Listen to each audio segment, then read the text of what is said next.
Today's episode is brought to you by Bush's Fresh Food Market. Calling all foodies, Bush's is hiring. Are you passionate about food, looking for growth, development, and excellent wages? Come grow with Bush's and apply online at bushes.com/join our team. That's Bush's, BUSCHS.com/join our team. From the Detroit Free Press, I'm Kayla Cockrell with today's Free Press Voice Briefing. It's Monday, June 6th, 2022. I'm Dave Boucher with the Detroit Free Press.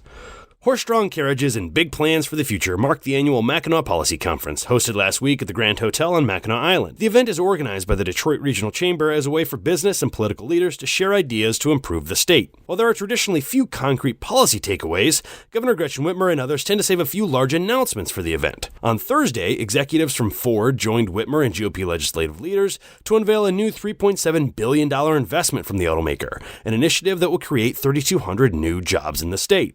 On Wednesday, U.S. Transportation Secretary Pete Buttigieg joined Whitmer to discuss ways to speed up infrastructure projects. But Buttigieg and Whitmer acknowledged to the Free Press that a gas tax reprieve may be necessary as Americans grapple with rising costs. Politics and culture permeated panels. Many attendees talked about reforming the nation's gun laws, while Whitmer and others championed the need to ensure women have the right to an abortion.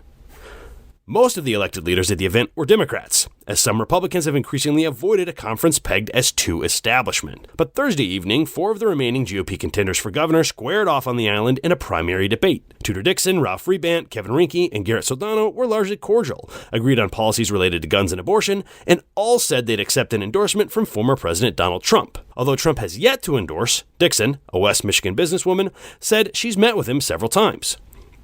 The GOP race is wide open after a forgery scandal prompted state elections officials to boot former candidates James Craig, Perry Johnson, and others from the primary ballot. Whichever candidate emerges from the upended field will have the chance to shape the economic future of the state if they can defeat Whitmer in the fall. Michigan State Park campgrounds' 1 p.m. checkout and 3 p.m. check-in times have been in effect for more than 20 years. However, most campers have generally enjoyed a lax system where early arrivals are accommodated and campers linger past the checkout time and aren't pressured off a site. But according to the South Higgins Lake State Park Post, the rules are tightening a bit, in part due to short staffing. Campground park staffs use 2-hour windows between check-in and check-outs to mow sites, clean fire pits, and perform other maintenance. South Higgins Lake State Park is extremely busy during the peak summer season, with staff managing both campers and boaters launching at the excess sites. Commenters on the Michigan State Park Camping Group on Facebook, which has more than 131,000 members, have reported stricter enforcement at other state park campgrounds and also worry about potential problems if no early access is allowed. In other news, Michigan's newest invention, the Sipsy, is a curbside pickup bottle and can return service. Sipsy launched in 2020 out of Grand Rapids and was founded on the idea of simplifying recycling, creating jobs, and supporting local businesses. The web app offers Michigan households a hassle-free method for recycling bottles and cans without leaving the comfort of their home. Participators can enter their zip code on the site to see how many returners are in their area and how long a pickup may take. The system works in 4 steps: value your returnables, schedule a pickup, confirm the details, and get paid. Users can count their cans and bottles or simply use Sipsy's quick estimator to value their returnables. Customers can then schedule a pickup time and location, being sure to place their returnables in an accessible area. When the returner pickup is complete, customers will be paid 5 cents for each can and bottle, returners will be paid 4 cents, and Sipsy takes a 1 cent fee. I'm Andrew Hammond for the Free Press Sports Department.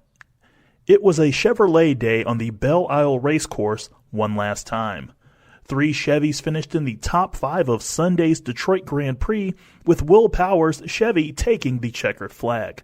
Alexander Rossi finished second, while Scott Dixon finished third. Despite starting in 16th place, Power moved his way through the front of the field, leading 55 of the race's 70 laps.